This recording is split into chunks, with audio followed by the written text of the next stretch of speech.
do sistema e da perseguição àqueles que rejeitarem o sistema.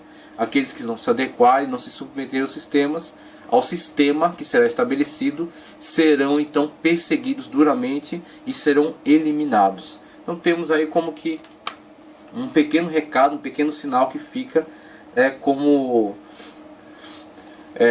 uma proposta que será realizada ao longo do governo do anticristo, tá ok? E aí na parte capítulo 6 e também o 8 e 1 de Apocalipse, tratando ainda acerca do livro selado com 7 selos, temos aí a manifestação do 5º selo. Após a ascensão do governo, que está sendo já preparado, está com a estrutura sendo já preparada para a sua ascensão.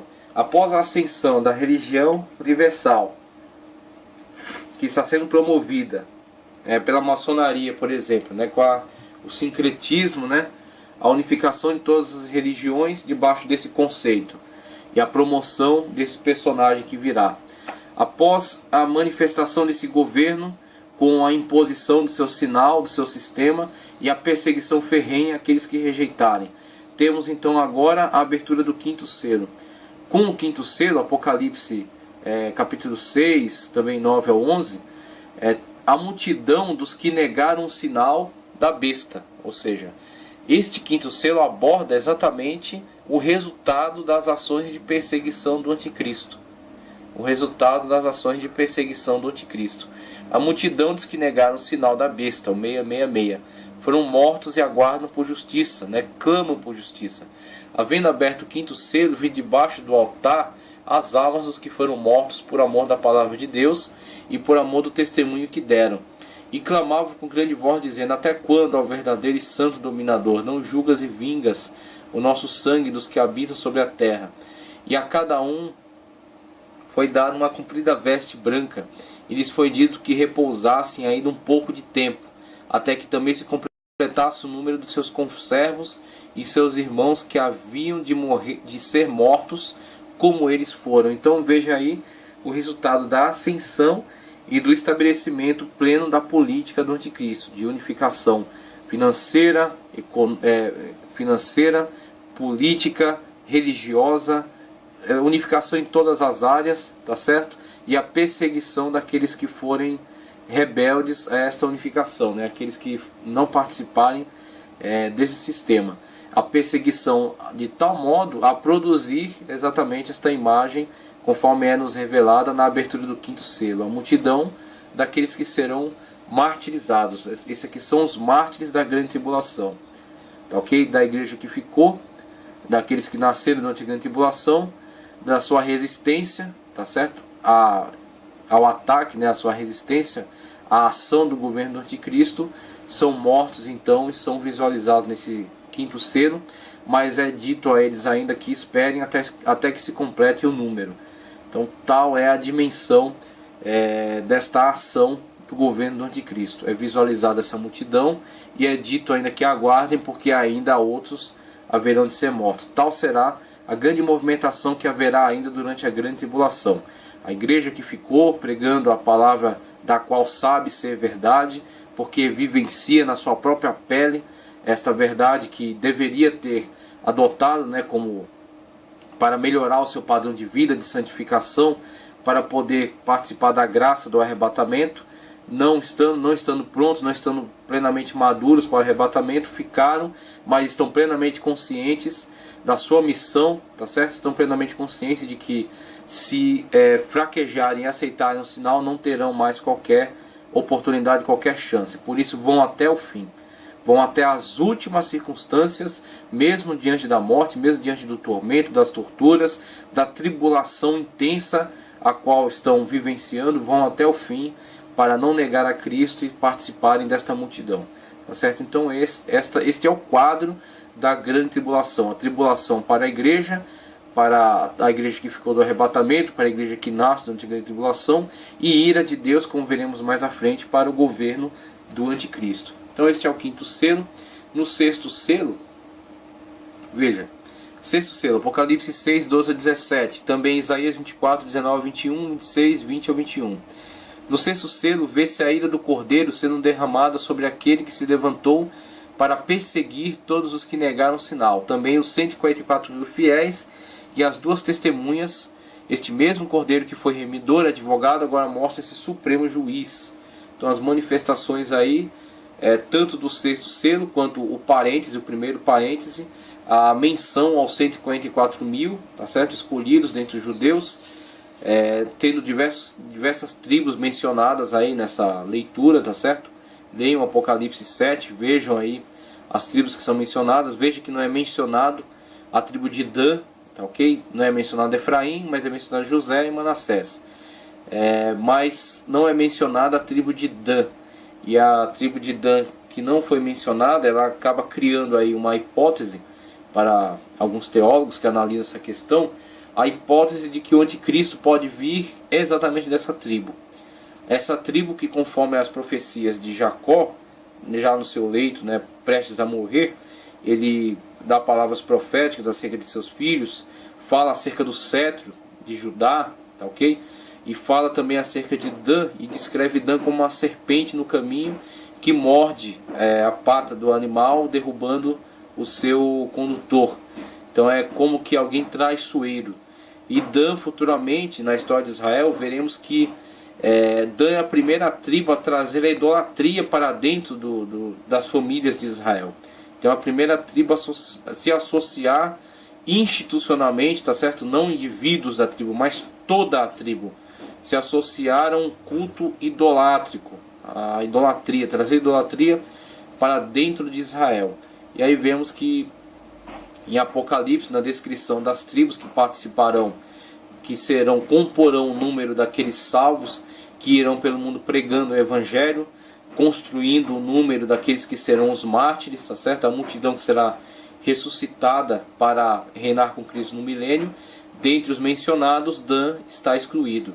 Então existe aí esta possibilidade, tá certo? Não chega a ter uma força de doutrina, mas é uma grande possibilidade de que da tribo de Dan venha aquele que será o homem que será incorporado pelo diabo e assumirá o papel de ser o anticristo durante a grande tribulação, tá ok? Uma das ideias que fortalece essa tese é que os judeus farão pacto com ele, farão um pacto com ele, e ele será o construtor do templo durante a grande tribulação, tá certo?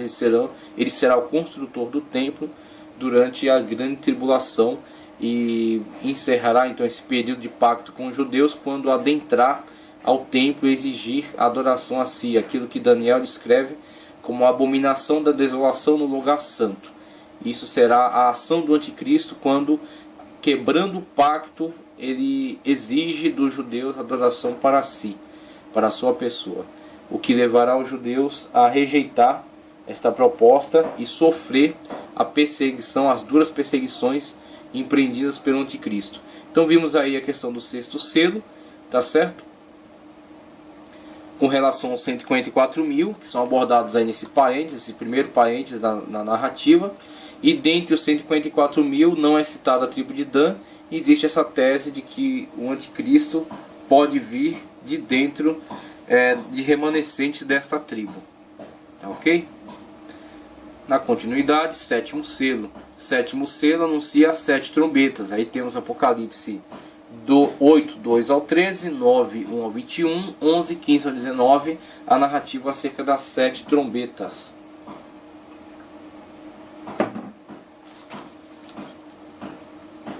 E havendo aberto o sétimo selo, fez-se silêncio no céu quase por meia hora. Apocalipse 8, 1. Veja aí a mudança de situação, né? Dos selos, da abertura dos selos, os primeiros movimentos aí da grande tribulação, a pausa que dá entre o período do sétimo selo e a primeira trombeta e o início aí do derramamento da ira de Deus. Temos aí a abertura dos selos com a liberação para a atuação do governo tirânico do anticristo, as primeiras movimentações desse governo, a perseguição àqueles que rejeitam o seu governo, a implantação do seu sinal, e a manifestação, né, daqueles que foram perseguidos, e a palavra de consolo, né, para que eles esperem a totalidade daqueles que serão martirizados. Então, os primeiros movimentos da grande tribulação através da liberação dos selos. E agora começamos a ver o derramamento da ira de Deus por meio destas simbolizações aqui, por meio das 7 trombetas e das 7 taças. O 7º selo libera a primeira trombeta, e a primeira trombeta já começa a trazer os flagelos, a ira de Deus sobre o anticristo e seus associados. O 7º selo apresenta também o juízo das 7 trombetas, tá certo? A primeira trombeta, conforme Apocalipse 8:7, fala acerca de saraiva, fogo e sangue. A terça parte da terra é destruída. Saraiva, fogo e sangue. A terça parte da terra é destruída. Veja que essa descrição, ela pode ser comparada com Êxodo 9:23. E Moisés estendeu a sua vara para o céu, e o Senhor deu trovões de saraiva, e fogo corria pela terra, e o Senhor fez chover saraiva sobre a terra do Egito. Veja que já houve juízos semelhantes ao juízo da saraiva, derramamento de saraiva, fogo e sangue. Então houve alguma similaridade com aquele juízo que já foi derramado sobre a terra do Egito, quando da libertação do povo da escravidão. Quando o povo de Israel estava escravizado debaixo do governo egípcio e foi então liberto desse governo tirânico. E Deus usou dessa punição, usou desse flagelo, né, para destruir o governo egípcio, para trazer juízo, né, trazer juízo sobre aquele governo. E aí vemos aí isso ser refletido agora sobre o governo do anticristo, né? Este reflexo, este flagelo sendo derramado com mais intensidade, né? Vemos a saraiva, fogo e sangue, conforme é tocada a primeira trombeta, a certa trombeta de Apocalipse que traz a ira de Deus. Na segunda trombeta, Apocalipse 8:8-9, aí temos aí algo que pode ser um meteoro, ok? Algo semelhante a um meteoro. João descreve aquilo que vê a partir de comparações, então ele não tem como definir, ele não tem condições de definir exatamente o que ele está vendo, mas a partir daquilo que ele vê, ele tenta dar uma descrição aproximada. Então temos aí algo que é semelhante a um meteoro. O que é dito é: a terça parte dos seres marinhos são destruídos. O dano que causa é algo semelhante a um meteoro, lembra-nos do meteoro a partir da descrição de João. E a terça parte da vida marinha é destruída, causada por este flagelo, certo? Na terceira trombeta, Apocalipse 8:10-11, a terça parte da água potável é destruída. E temos aí uma semelhança na narrativa anterior, acerca daquilo que parece um meteoro, com Jeremias 51:63. E será que, acabando tu de ler este livro, atar-lhe-ás a uma pedra e lançá-lo-ás no meio do Eufrates? Então vemos aí, na profecia de Jeremias, ele é impulsionado a realizar este ato profético, de profetizar, descrever no rolo, enrolar, amarrar uma pedra e lançar sobre as águas do Eufrates. Daí temos um ato profético que simboliza algo que no futuro será realizado literalmente. Jeremias tomou aquele ato profético impulsionado pela ordem de Deus, e futuramente o Senhor, no Apocalipse, tá certo? Na grande tribulação, quando da ocasião da segunda trombeta, enviará de fato este objeto sobre as águas, que trará destruição à vida marinha. Na segunda trombeta, na terceira trombeta, a terça parte da água potável é destruída, não só sobre o mar agora, mas sobre os rios, as fontes de água potável são destruídas em decorrência aí desse flagelo de Deus, né, na terceira trombeta. A quarta trombeta, Apocalipse 8:12, a terça parte da potência dos astros é prejudicada. Apocalipse 8:12, a terça parte da potência dos astros é prejudicada. Novamente uma semelhança com o Antigo Testamento, Êxodo 10:22. E Moisés estendeu a sua mão para o céu, e houve trevas espessas em toda a terra do Egito, toda a terra do Egito por 3 dias. As trevas que caíram, né, sobre a terra do Egito durante essa época de provação, de quebrantamento do governo tirânico do faraó. novamente serão trazidas agora sob o governo tirânico do anticristo, tá certo? Como a ira de Deus sendo derramada sobre este governo. Então esta é a quarta trombeta. A terça parte da potência dos astros é prejudicada. Na quinta trombeta, Apocalipse 9, 1 ao 12, durante 5 meses, um enxame de seres infernais atormentarão os que receberem a marca da besta. Então estes seres, tá certo, que são descritos por João como um ser semelhante ao gafanhoto, mas que tem ferrão, cabelos semelhantes de mulheres, no caso, cabelos compridos, né, coroa sobre a cabeça, é apenas uma descrição aproximada. Claro que muitas pessoas se aventuram a encontrar semelhanças, por exemplo, com um equipamento militar, com um helicóptero, com um drone. São tentativas, são inferências, são imaginações, mas isso não é tão útil, isso não é tão importante, isso não nos cabe. Simplesmente descrevemos aquilo que João nos legou, né, através do Apocalipse, através de seu livro, e sabemos, por meio dessa descrição do apóstolo João, que será uma manifestação da ira de Deus. O que temos ali, na verdade, é uma descrição de seres infernais, de seres espirituais. Temos aí algo que pode ser comparado com um equipamento militar, mas o que temos do livro mesmo, na própria narrativa de João, é a descrição de um ser infernal. Então é um anjo que desce com a chave do abismo e libera, desse abismo sai a fumaça, desta fumaça intensa saem os seres, e esses seres têm essas características. Que isso pode ser uma descrição que João dá acerca de um ataque bélico, né, um ataque de helicópteros, um ataque de drones. É possível? É possível, mas não tem como nós fazermos afirmativas cabais aqui, porque não temos elemento para isso. O que sabemos serão seres infernais, atormentarão só os que têm o sinal da besta, logo eles têm um direcionamento para isso, inclusive tem líder, tá certo? São seres infernais, mas estão sendo dirigidos contra aqueles que têm o sinal da besta como flagelo sobre eles, tá certo? Eles atormentarão por 5 meses, inclusive os homens buscaram a morte e não encontrarão.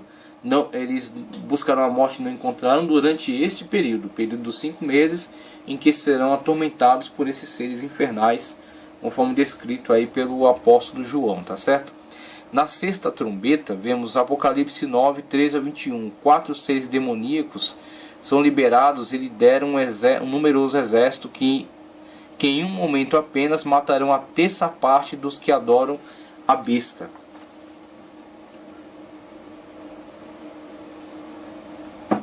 Veja,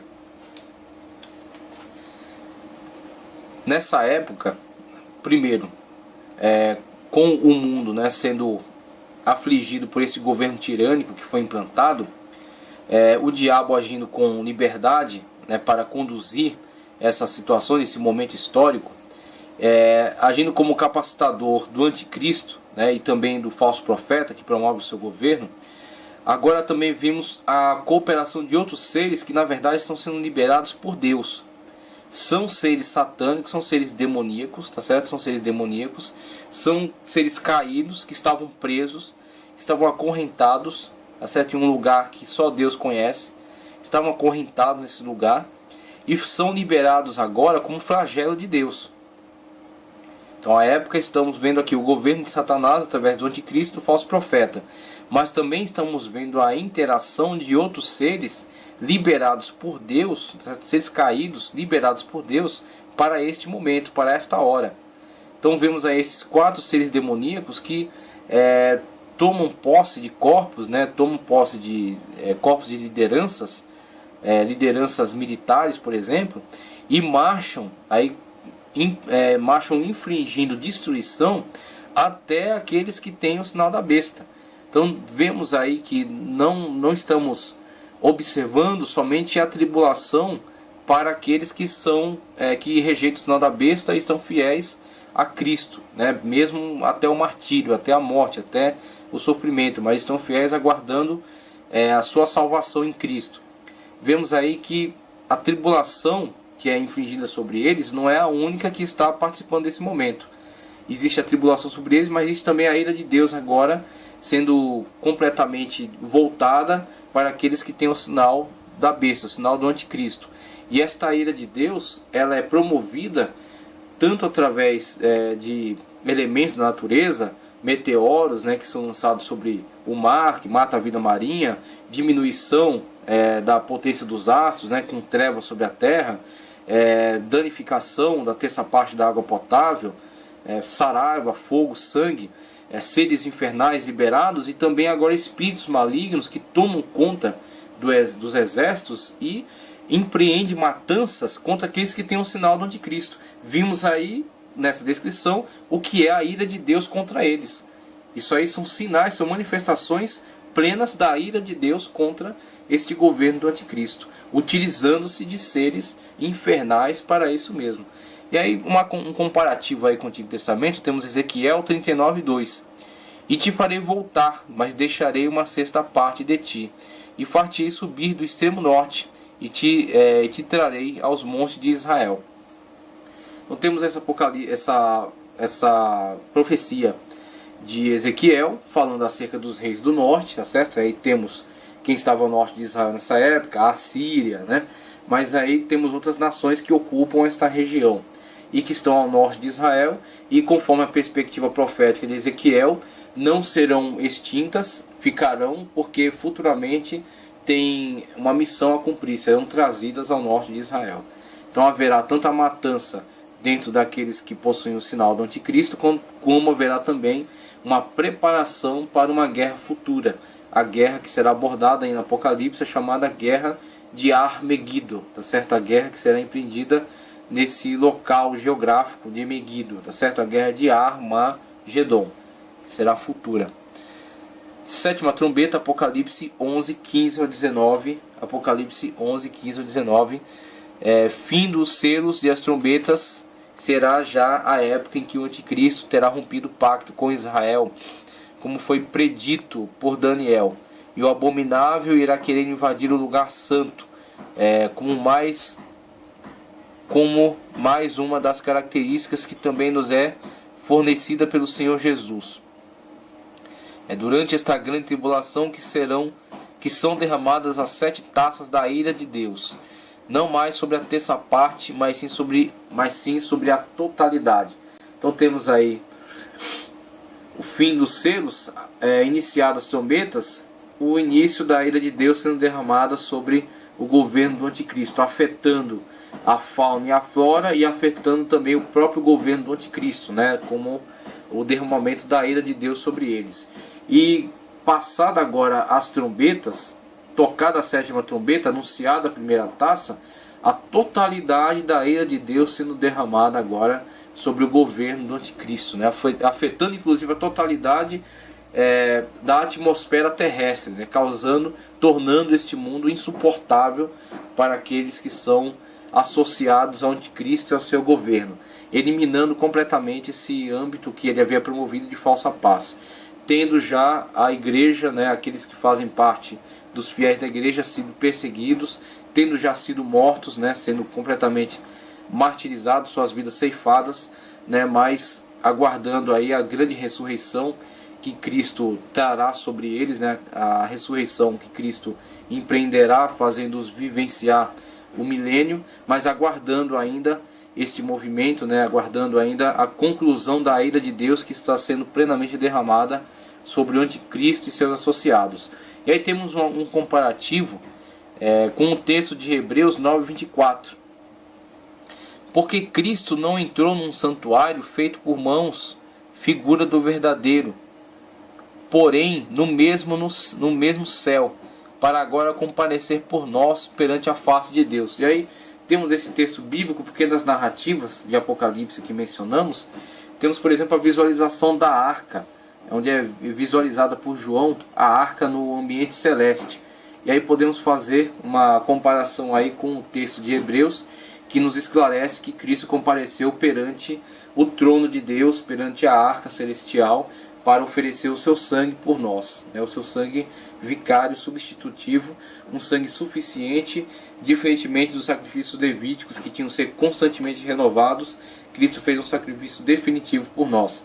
Então em Apocalipse, no meio de todo esse ambiente tenebroso, né, de destruição, de juízo, né, esse ambiente de derramamento da ira de Deus e de tribulação para a igreja, temos aí este parêntese, né, esse pequeno relance aí onde João nos descreve a visualização que ele teve da arca no ambiente celestial. Tá, ok? Então, na continuação, temos Apocalipse 10, 11, 1 ao 14. Temos aí nessa parte o segundo parêntese, o tempo dos gentios. E nas narrativas bíblicas, podemos mencionar aí Lucas, nesses versículos de 20 a 24, que diz: Mas quando virdes Jerusalém cercada de exércitos, sabei então que é chegada a sua desolação. Então os que estiverem na Judéia fujam para os montes. Os que estiverem no meio da cidade saiam. E os que estiverem no campo não entrem nela. Porque dias de vingança são estes, para que se cumpram todas as coisas que estão escritas. Mas ai das grávidas, e ai das que criarem naqueles dias, porque haverá grande aperto na terra, e ira sobre este povo, e cairão ao fio da espada, e para todas as nações serão levados cativos, e Jerusalém será pisada pelos gentios, até que os tempos dos gentios se completem. Veja a descrição de Cristo acerca das aflições que serão vivenciadas nesse tempo. Um tempo de intensa tribulação, voltada totalmente agora para Israel, contra Israel, em virtude da não aceitação do anticristo como no lugar de Deus, aquele que se coloca no lugar de Deus. Em virtude dessa rejeição dos judeus, a perseguição e o recrudescimento aí dessa ação do anticristo em relação a eles, né? Com o sofrimento que é descrito aí por Cristo, conforme registrado por Lucas, né? Pelo médico do Senhor. Apocalipse também nos descreve acerca desse momento, quando diz: E foi-me dada uma cana semelhante a uma vara, e chegou o anjo e disse: Levanta-te e mede o templo de Deus, e o altar, e os que nele adoram, e deixe o átrio, veja, e deixe o átrio que está fora do templo, e não meças, porque foi dado às nações, e pisarão a cidade santa por 42 meses. 42 meses são 3 anos e meio, ou quando o Apocalipse diz um tempo, tempos e metade de um tempo, também 3 anos e meio. Ou quando o Apocalipse põe esse número em dias e dá uma totalidade de dias aí que não me recordo agora, mas são diferentes modos de falar acerca dos 3 anos e meio. 3 anos e meio de falsa paz, 3 anos e meio de grande tribulação, conforme estamos visualizando agora, né, conforme nos foi anunciado por Cristo, e estamos visualizando em Apocalipse. Época de grande tribulação, época de grande aflição, mas também época de grande propagação da palavra, através daqueles que ficaram da igreja, as espigas caídas, através daqueles que nascerem para a fé durante a grande tribulação, chamados, tipificados por rabiscos, tá certo? Através dos 144 mil escolhidos dentre os judeus, para propagar a palavra durante esse ambiente de grande tribulação, esse ambiente de grande aflição, e através das duas testemunhas, seres que serão levantados para testificar acerca do poder de Deus e denunciar a mentira e a falsidade do governo do anticristo. Terão a coragem, terão o poder, a capacitação de Deus para fazer esta forte denúncia contra o governo do anticristo, para tentar destruir a mentira que será propagada através de todos os meios de comunicação, conforme já estão sendo preparados desde hoje, tá certo? Os meios de comunicação que pertencem a poucos grupos que têm poder financeiro, cultural e intelectual sobre as massas e que promovem essas informações manipuladas a partir daquilo que tem que ser enfatizado, aquilo que é ocultado, aquilo que é ignorado, tá certo? E a promoção da ideologia que eles querem implantar nas multidões. Então temos aí os meios de comunicação, a sua manipulação, conforme já é feita desde então, desde já, né, que tem ainda alguns espaços de liberdade, como por exemplo o YouTube, onde é postado vídeos que contrariam muitas das vezes aquilo que é propagado na mídia de massa, não é? Mas que brevemente terá essa liberdade cerceada, será interrompida, será cessada, isso não permanecerá para sempre, tá ok? E mais ainda na implantação do governo do anticristo, quando toda a mídia estará completamente vinculada a este poder e atuará como propagadora apenas da sua política, tá certo? E da sua ideologia. Agora, terão alguns denunciadores que serão capacitados com poder para isso. Dentre eles, as duas testemunhas. Duas testemunhas farão a denúncia desta falsidade, dessa mentira do governo do anticristo. Apocalipse 11, 3 ao 6 nos diz: e darei poder às minhas duas testemunhas, e profetizarão por 1260 dias. Veja a descrição dos 3 anos e meio colocados aí em dias. E profetizarão por 1260 dias, vestidas de pano de saco. Estas são as duas oliveiras e os dois castiçais que estarão diante do Deus da terra. Veja, estarão diante do Deus da terra. Então, o anticristo, o diabo, né, Satanás, por meio do anticristo, seu Messias, e por meio do falso profeta, o João Batista de Satanás, né, o João Batista do anticristo, ele exercerá este papel sobre a terra. Ele será o Deus da terra. Então, como Deus é Deus no céu, ao abrir o primeiro selo e liberar esse cavalo branco, ao ser retirado aquele que retém o iníquo, né, com o Espírito Santo subir juntamente com a igreja, e estiver atuando não na retenção do iníquo, o iníquo estará liberado para atuar sobre a terra, mas estará atuando individualmente na vida daqueles que rejeitarem a marca, rejeitarem o sinal, tiverem o sinal do Deus vivo. Da mesma forma que o Espírito Santo no Antigo Testamento atuava sobre indivíduos, tá certo? Capacitava esses indivíduos, os artífices, os profetas, os sacerdotes, tá certo? Os juízes que traziam libertação sobre Israel. Também o Espírito Santo atuará dessa forma durante a grande tribulação, sobre aqueles indivíduos que rejeitam o sinal, por exemplo, sobre as duas testemunhas, também os capacitando para exercer esse papel, né, de denúncia ao governo do anticristo durante a grande tribulação. Então vemos: e se alguém lhes quiser fazer mal, o fogo sairá de sua boca e devorará os seus inimigos. E se alguém lhes quiser fazer mal, importa que assim seja morto. E esse tem poder para fechar o céu, para que não chova nos dias da sua profecia. E também tem poder sobre as águas, para convertê-las em sangue. E para ferir a terra com toda sorte de pragas, todas quantas vezes quiserem.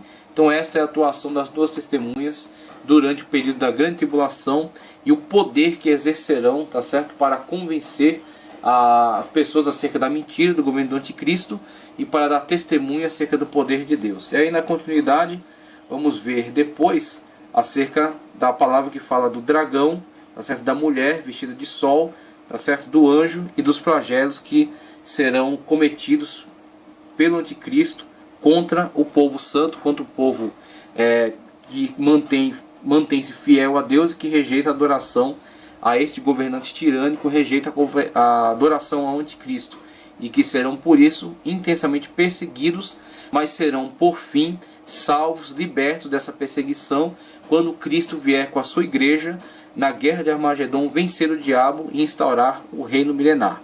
Tá certo? Na continuidade veremos acerca deste assunto.